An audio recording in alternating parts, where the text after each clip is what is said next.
lost track of the video, but just to kind of get back on track, we have Micha Green here from the Afro newspapers, and you were telling us about your kind of typical day, but not so typical. Yes. So, right. It just basically depends on what's going on. The most regimented day for me would have to be Wednesday because it is our publishing day. So, like I said, Monday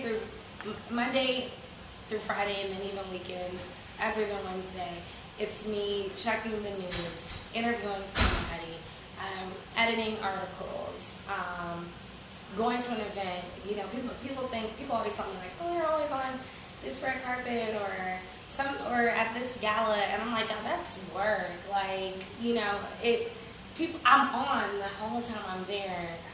It's full on work. It's fun. You know, and definitely I would not trade that for something else, but it's a lot of work. Absolutely. You know, I mean, that's why you'll talk to people who have been doing this for 50 years, and they're not at the things anymore. You know, they're still involved. They don't have to go to every event because they've been doing it for so long. They're tired. Yeah. You know, so luckily I still have the energy and wide-eyed and excited to do those things. But it's a lot of just being present. Particularly, again, I find it important. I think a lot of editors don't go to every event or don't do the interviews, but I think part of why I do it is because of the fact that I want people to know that we're still alive and well and not going anywhere. The Afro just moved locations. We were on U Street to now, we're in the U Street corridor to now being, and I guess this is like Noma, Ivy City. I don't know if we say where it is technically. I think it's Noma near Union Station, whatever, and it's just different. People, the Afro had been on U Street for so many years, and when the Washington Afro became a thing, we were in the U Street corridor, and so just making sure people know like we're alive and well and in a really cool space, yes. And like we have working bathrooms and like those things that we are modernizing and moving with the times, and so part of that is also showing up to the things and being at the press conferences and answering my phone and those little things, just because visibility is super key. I think for me, for people to know, one, that I'm around and that the Afro is around, and that I'm open and willing to be a storyteller, because I don't know if people always know that. And when I came on as DC editor, that was something that a lot of the publicists who I spoke to said, like, the Afro doesn't always show up to things or whatever. And I was always there as a reporter, so I was, confused. But when you have such a small organization like us, you gotta sometimes just show up yourself. So I know that I do a little bit more heavy lifting than a lot of editors do with other papers, but I enjoy it, and I have to. And part of that for me has made me more comfortable with being a storyteller in my community, because I know the issues. I have an understanding of the issues from both sides generally. I know what's frustrating people, what people care about, what people want addressed, and so that's why I'm everywhere. But yeah, and then sometimes you get to travel and do cool things like that. This summer has been like a lot of traveling for me for the Afro. And tonight I'm going to Atlanta to do. Tomorrow I'll be on the set of Greenleaf talking to their cast, and NABJ is coming up, which I think is really important to do if you're a journalist and in public relations. Meeting those people, building those networks, going to those career fairs. No, not to necessarily get another job, but to really have other people in your business critique your work. Where are you? What can you do? I met with a lot of publicists my first NABJ, just to who just saw my work to see would I reach out to you to interview one of my clients. That was a conversation, and I think it was really important to have. Luckily, people said they would, but I liked all of the suggestions they gave me to even step my work up to the next place. And in the same way, I think publicists should be there to build those networks, and have people look at their work, have these news directors look at their press releases, things like that. So that's this August, and it's a totally worthy experience for anyone. It's super valuable for anyone who goes, and it's fun. So, and I have things in between then and after. And so, and the cool thing is when you can find ways, and this goes back to sort of being a self-starter, even in your normal vacation or in the things that you're doing that isn't necessarily journalism related, to find ways to be a storyteller there. And so I think a lot of what I've done has made so much of my life I've made storytelling a part of my everyday life. My dad lives in South America, and he lives in Colombia, in Medellin. And so I've done pieces on Americans living there. I've done pieces on Black people there. I've done the arts and culture there. I'm going to visit my dad, but I'm also finding a way to be a storyteller while I'm there and having a good time. And so I think my life has become news, and I'm okay with that. Yeah, that's really cool. Going back to you actually going out to the events, do people send you media advisories anymore? Do people even know what a media advisory is? Yes, yeah. No, I get media advisories all throughout the day, and then if I don't answer, depending on who that publicist is, I get a call saying, did you see that I sent you this? So I get them all the time. I'm still sending them. Yeah, and it's important. Again, it out of sight, out of mind is a thing, and so just getting those media advisories. For more than anything, knowing who your clients are. If I know that Camille has a client that I need for a source for another story, that's really helpful.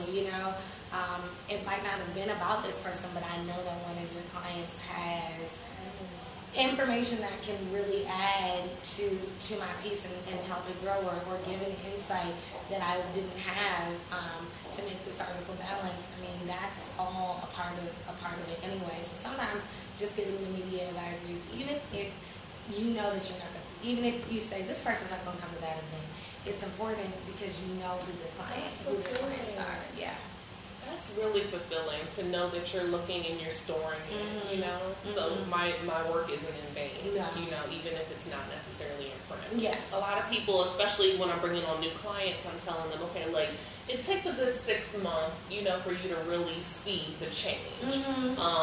But they don't see that I might pitch 100 different stories in just 1 month. But it might be just one, it might take 200 pitches for one to actually get published. But for you to actually stockpile that information, wow, that means a lot to me. You have to. And for anybody watching, flag names and emails so that when they send something to you, and have it there, because again, it's some of those, even again, if you can't use it the week that you get it or the day you get it, you can always go back to it or refer to it for something else, and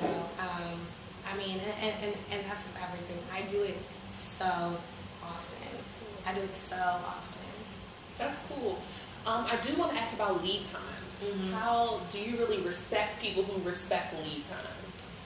Yeah, fully, all the way. Again, it makes everyone's job easier in the long run, but particularly deadline is a major thing in this industry, and so if you're giving a lead time, it really helps on the back half, but I think also on the front, and knowing, okay, you have this.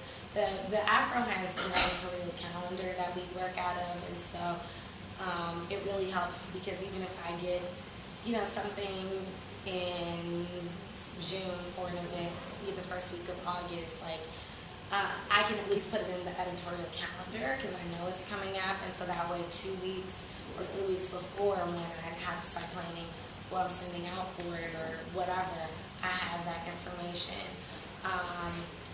I also just think in general it makes it a lot easier because we're a weekly publication, and so sometimes we can plan our weeks in advance. Not fully because we're news, we want new information, but definitely when you have like clients that are doing things that can be somewhat evergreen and things like that, it's great to have things in advance, because if it's a day that is very time specific, then we know and can plan in that arena.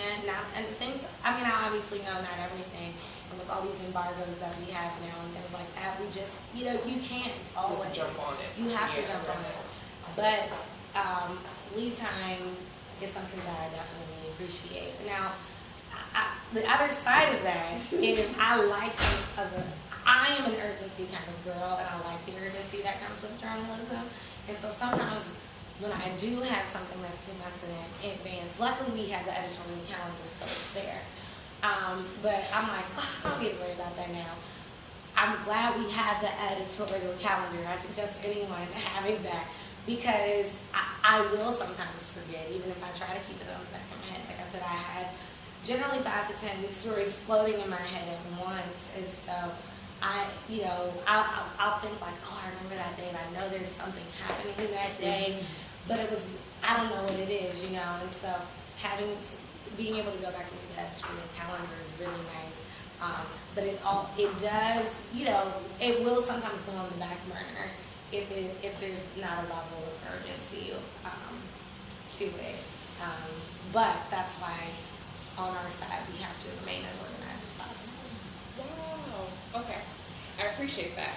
So on the fun side, we know that you mentioned you're heavily into fitness, and I know that, first of all, I don't even know how you have time to be a Zumba instructor on the side, but can you tell us how you even made your own brand while doing the news? Yes. So for Zumba, it started because I actually got my Zumba certification to teach in order to get through grad school. I probably got it in like March of 2015, and I started grad school in May 2015. So it was a very tactful thing. I knew I was going, and I was getting a full ride, but was not going to be able to work full time. And I needed extra income. And so initially it was just an income thing. I was always still into it and loved fitness, but it was just because of that.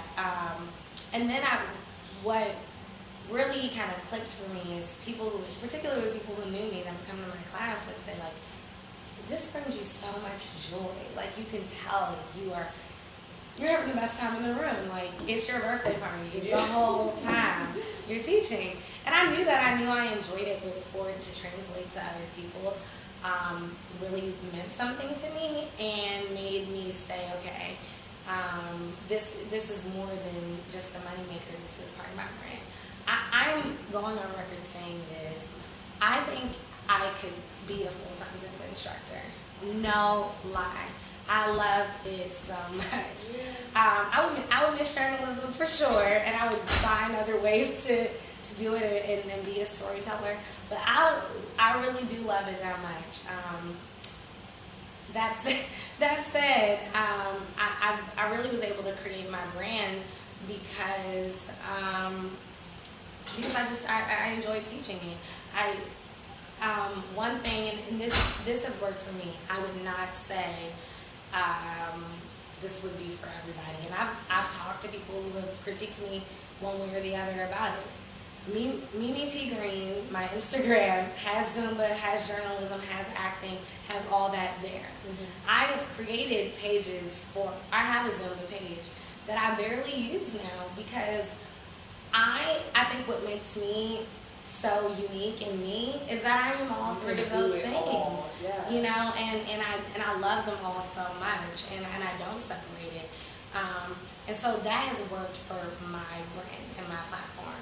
That's not everybody. I've had opportunities job-wise, which, if I was really pressed, I would have changed it. He said, and this was not in journalism. This was more like helping but for a really big celebrity, and their sort of head of their organization said, like, I want you to come on, but like, you're twerking in this Zumba video you're doing. Well, first of all, no, I'm working out. I'm not twerking.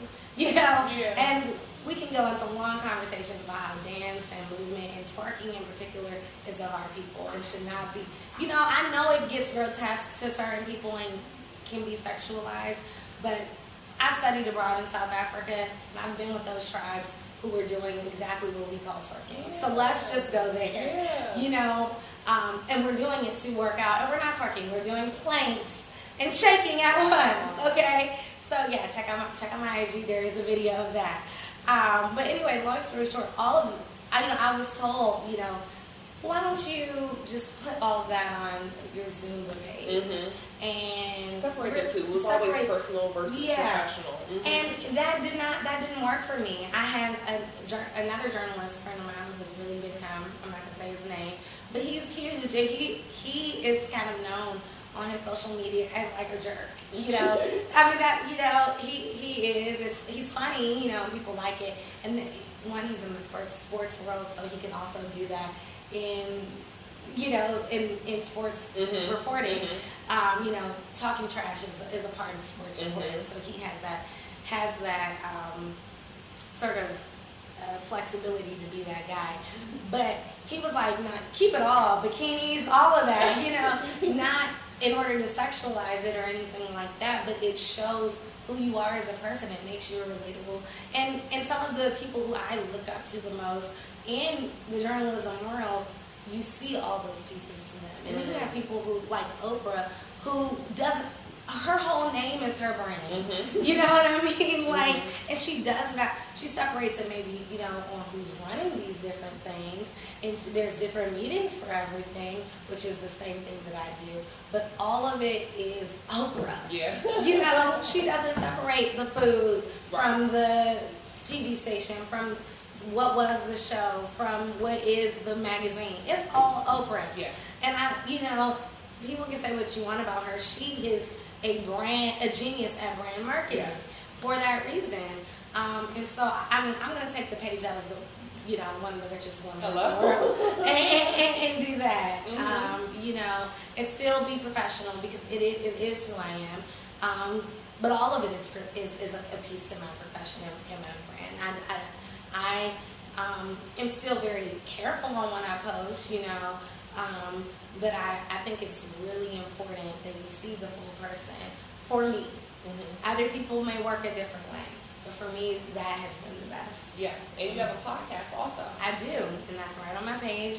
So I co-host the Black Broadway podcast, which is, we are every Thursday at Eaton Hotel from 1 to 2 on Eaton Radio, as well as Spotify, SoundCloud, Apple Podcasts, anywhere where you can listen. You can find us. The first A for Black is with the VLVCK Broadway, all one word. And that came again out of just the relationships and networks that I was building. Like I said earlier, like you're always on, no matter who you are. People are watching you. And so I was leaving somewhere, an event I was working one day, and went to the bar, and my, you know, reporter look. Some guy was talking to me there as a friend, nothing more. I mean, that get in trouble. And that guy, you know, we had mutual people that we were all just, you know, sharing a margarita or whatever over, and it ended up being my co-host now, and the creator of Black Broadway, Akil Wilson.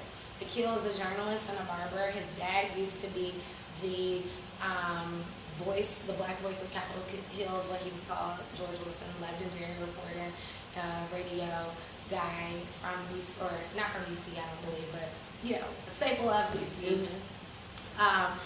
And Akil had this show that he was doing on his own, but was also, you know, a reporter and had skills. I had him freelancing with the Afro, and he and I started working on the podcast, and he was freelancing every places, including with the Washington Informer. And so we were doing a podcast together through the bridge, which is like the millennial part of the Washington Informer. And that was really sponsored also through the National Newspaper Publishers Association, which is the AFRO and the Informer are both members of the National Newspaper Publishers Association. So that's kind of how I was able to work for the AFRO and do this podcast with the Kill. And the podcast is called Bridge on Night. It was really cool. And what we did with that was some awesome stuff, and we were throwing events and things like that. But Akil also had his Black Broadway brand, and so when Bridge on Night was, doing fine and well, but we weren't just doing it with the amount of regularity that Akil was looking for Black Broadway.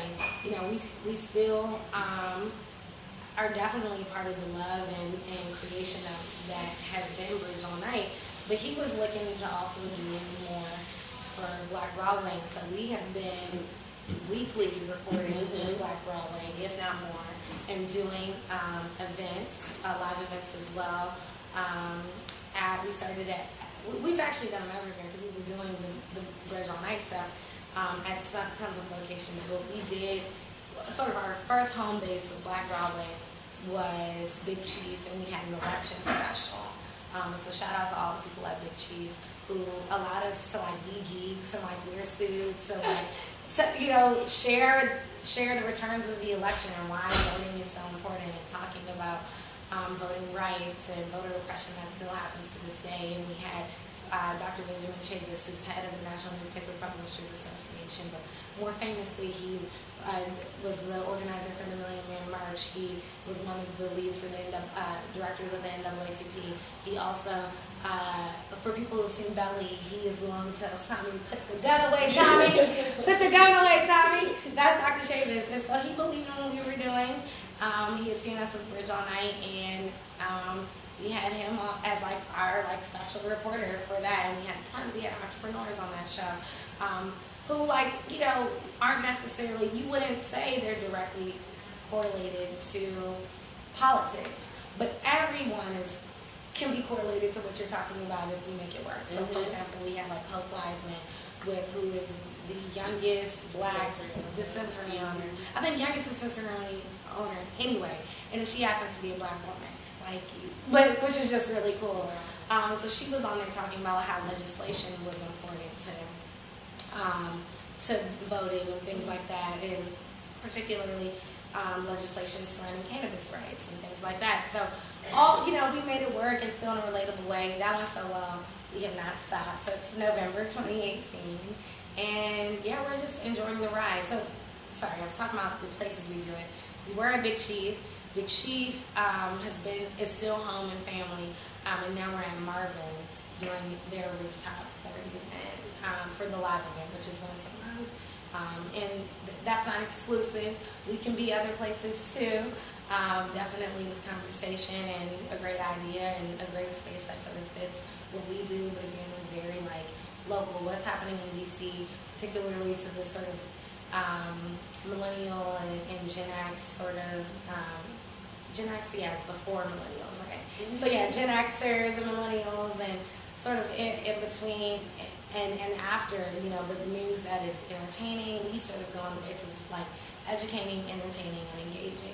We want people to be able to see us out and say "Oh, wait, Black Broadway," y'all, and the fact that we're friends helps, and believe in each other's vision. And Akil just opened a barbershop. We're definitely going to be having podcasts out of his barbershop, and just both of us are very much entrepreneurs who believe in other entrepreneurs and believe in other people making a difference in the area. And that's what the podcast is about.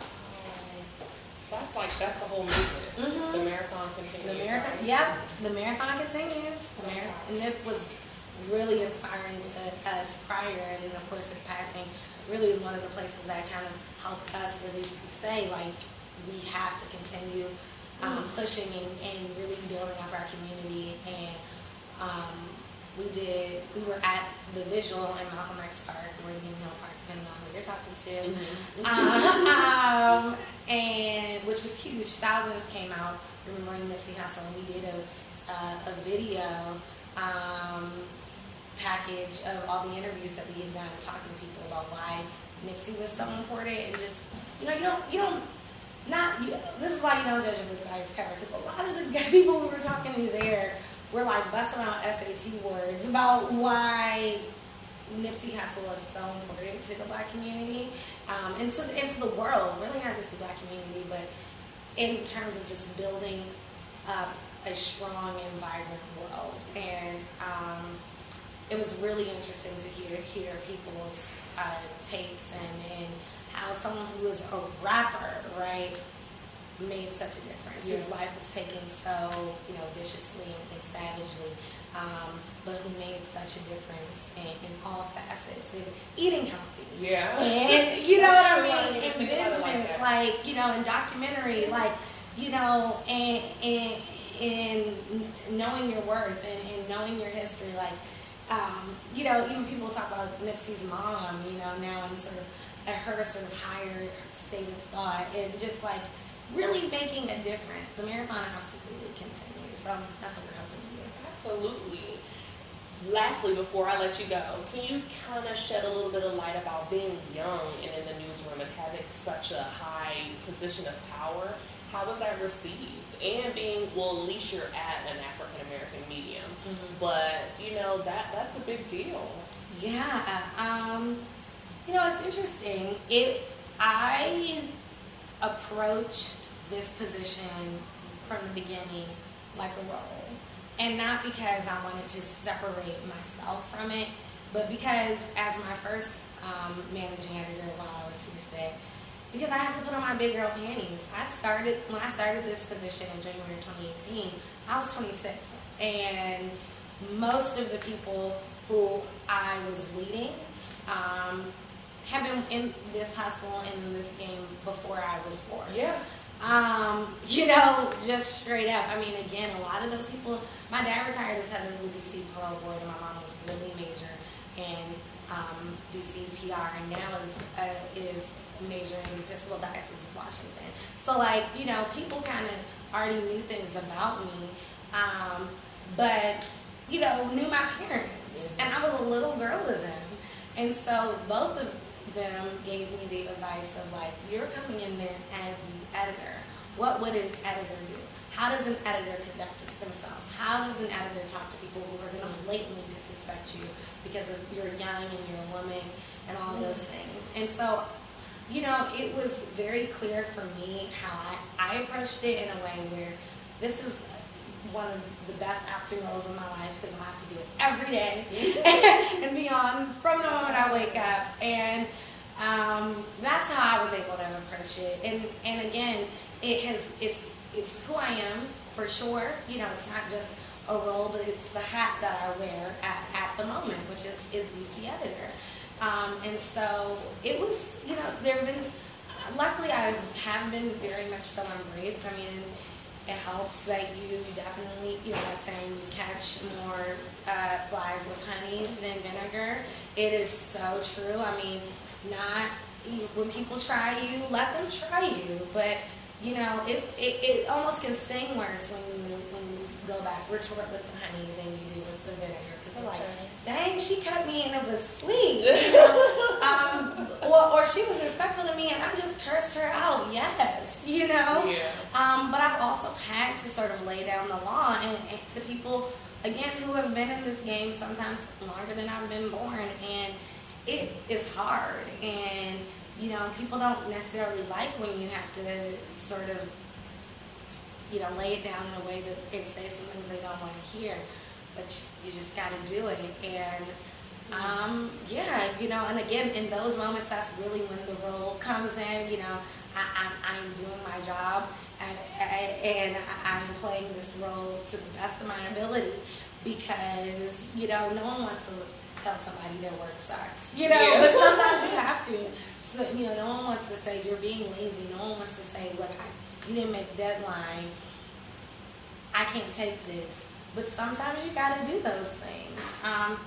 And then I think the other thing for me, and I would give this to any young person in any business, is that you have to, be armed with the ability to help explain why what you think you're doing is better, or not better, but more valuable, or can add to the conversation. because people are going to say, we've been doing it this way forever and it's worked, you know. And sometimes it is still working, but how do you, you know, help it grow? You know, sometimes it might be working and it might be great, but you want it to be excellent and really excel and soar. And so you can't just have ideas, you know, you have to have the game plan on why this truly works. I mean, you know, I think as Black people, we're often told, you got to be twice as better. I think as a woman and as a young person, you got to be thrice as better. Yeah. You know, and really, if not more, because there's so many things against you, and that goes for anybody sort of in a marginalized or oppressed group, not just Black women. The people in the LGBTQ community have told me they've experienced, you know, certain things. People who are differently abled have told me they have experienced certain things and are generally the smartest in the room, generally the most talented in the room, generally have the best ideas and can be the best bosses. But, you know, unfortunately, we have to prove ourselves. It sucks, you know, that we live in a world where we have to do it, but we do.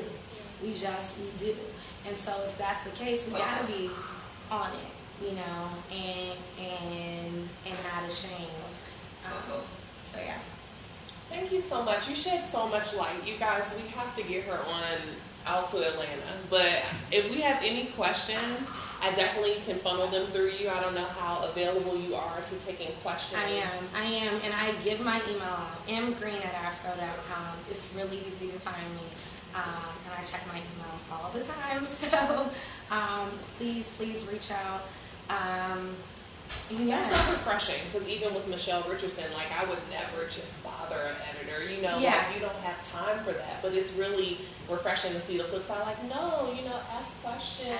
That's really cool. Ask away. We like it, and like, the other thing, and my mom laughs and jokes about this with me all the time because of her background as an PR and as a publicist, it's like, oh no, we're going to ask you the questions too, because you get to ask people questions all day long. Like, my friends call me 21 questions because, like, I'm asking stuff all the time. You know, again, you know, I've said news has become my life, so I'm always asking questions.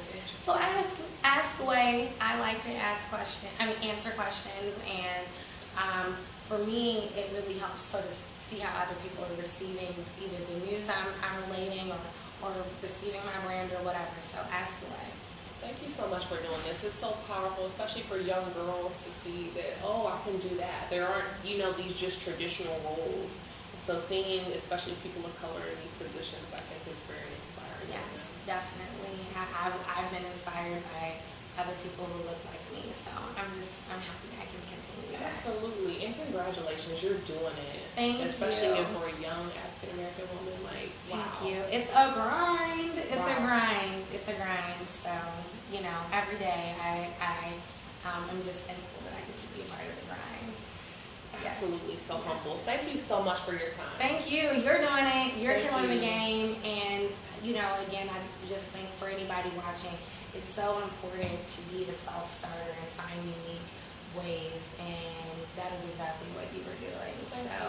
Thank you for being so passionate about your work and about connecting others, because you have to. Thank you. Yeah, I'm trying a little bit. Give them a little bit, not too much. I was always afraid, you know, to do that, but I think it's all about, you know, spreading the wealth. It is. Yeah, building a legacy, leaving something behind. So yeah, I definitely want to encourage, build these relationships, guys. It's easier than you think. So thank you so much for your time. And if you have any questions for me or for Micha, please send them along. Please. Thank you, guys. Have a great day. Thank you. Bye.